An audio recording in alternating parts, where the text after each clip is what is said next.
This is questions 4, 5, 6 and 7 of my media evaluation. I feel like the most suitable audience for our film would be 30 to 45 years old due to the use of explicit language and mise-en-scène.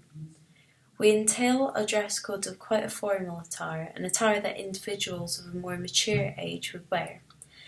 For many people of the ages 18 to 20 years old, a large majority would lean more towards comedy and a light-hearted storyline, creating a light and easy movie to relax and enjoy.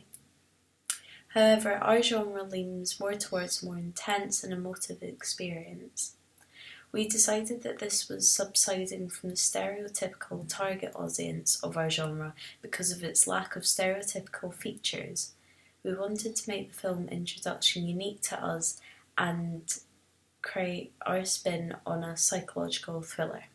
By comparing our piece to the work of our idol Alfred Hitchcock, it contrasts a lot but works. However, although we have strayed from stereotype, we fit in with the same audience as Alfred Hitchcock's audience, which is 30 to 45 years of age. Number 5. In our film, we really focused on the characters and how they reacted and spoke to our audience. We wanted them to be middle class but also portray quite a serious and conflicted lifestyle. I felt like this would allow a target audience to relate more to the characters' personalities. Although the script is explicit in some areas, Isaac relates his story to the outside world.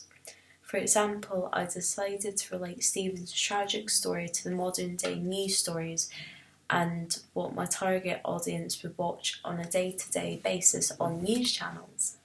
It creates a larger connection and emotion between the audience and the characters. I have learned many new filming techniques, especially lighting, as it was a huge factor of our cinematography. We ended up filming in daylight, however our original plan was to film at dusk. Therefore, our first shoot meant we used 3 LED lights, 2 which had 5 lines and 1 which had 3 lines of lights. It meant that we could naturally give the set a tint of light to highlight the characters. However, this gave a rather grainy effect to the overall videos, which I wasn't happy with. Although the artificial lighting was enough to illuminate the set, we could not avoid the grain due to there being not enough natural light, meaning the whole video was grainy. So by this first test I learnt how important light is in a movie and that we cannot always just rely on either natural or artificial lighting. Most of the time we need a mixture of both to get the desired effect. Furthermore, I learnt a lot about sound, which I was not expecting to be educated much on. I wasn't aware of how important it is and the lengths that you need to go to just to record a voiceover. I thought that sound was the most interesting element of our filmmaking. We didn't need mics whilst recording for media because our whole short film uses voiceover.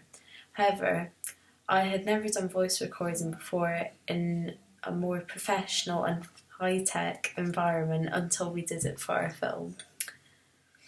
It was an interesting learning process and I was taught how to set up the sound room fitted with voice insulating boards so that Isaac could record into the microphone. This followed by being taken into a separate room kitted with audio controllers and a computer to record a professional sounding voiceover. Although I probably would still require assistance when conducting future recordings, I learned a lot about the sound and the real technical side behind it. I'm not very good at talking on camera. Before taking media studies, I did a lot of video editing at home using Adobe Premiere. So I already had a fairly broad knowledge on editing and how I achieve my desired effect. However, I did learn how to add the gradient into my film to highlight or perhaps darken certain areas of my clips.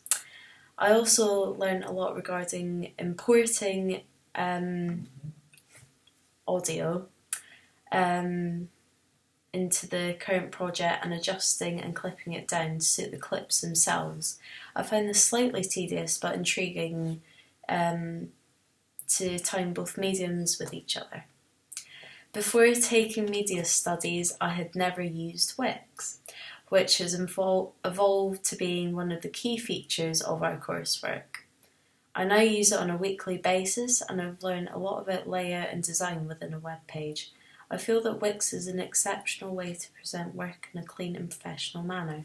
It is easy to use, and although I struggled to use it at the beginning of the course, I now feel confident with adding and editing my page.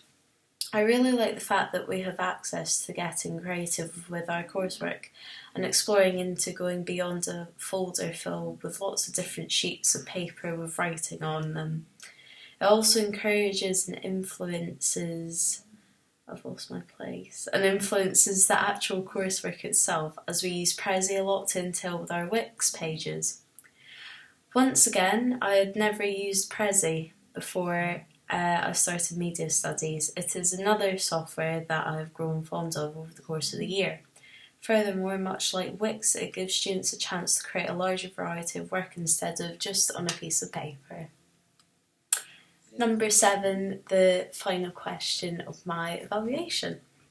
I feel that I have progressed a considerable amount over the course of the year. My level and standards of work has increased in fluency and professionalism. A big comparison would be my preliminary exercise and my final product at the end of the year, even done to the acting within the piece itself.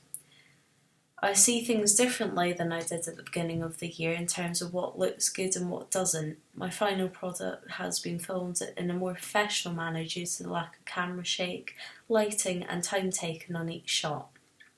The shots of my preliminary exercise entailed one shot, and that was it, in comparison to taking up to 10 shots of each scene to get it just right and the way that I wanted in my final piece.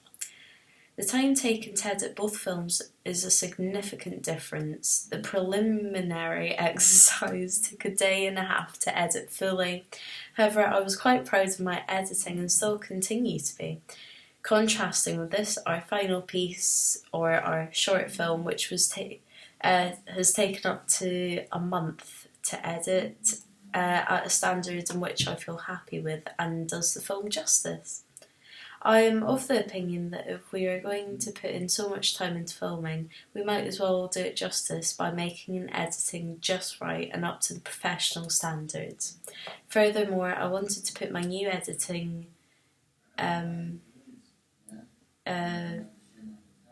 oh my god, but as I won't give the clips that edge and then it was initially for our preliminary tasks we did not use any artificial lighting, nor did we use tripod.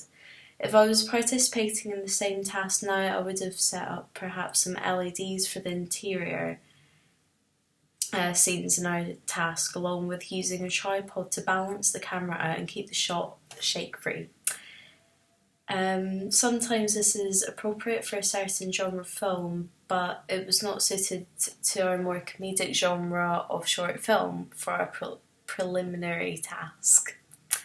However, this has been a learning curve and I found it interesting to look back at what I've achieved in terms of knowledge and perhaps mind frame over the course of the year. By creating and being responsible for the production of our short film, it has taught me to be proactive and work in a more business mind frame to promote and create, I suppose, a brand, our production company, for our film. I feel that this is a great way of preparing myself for the future for going on into the media industry. Thank you.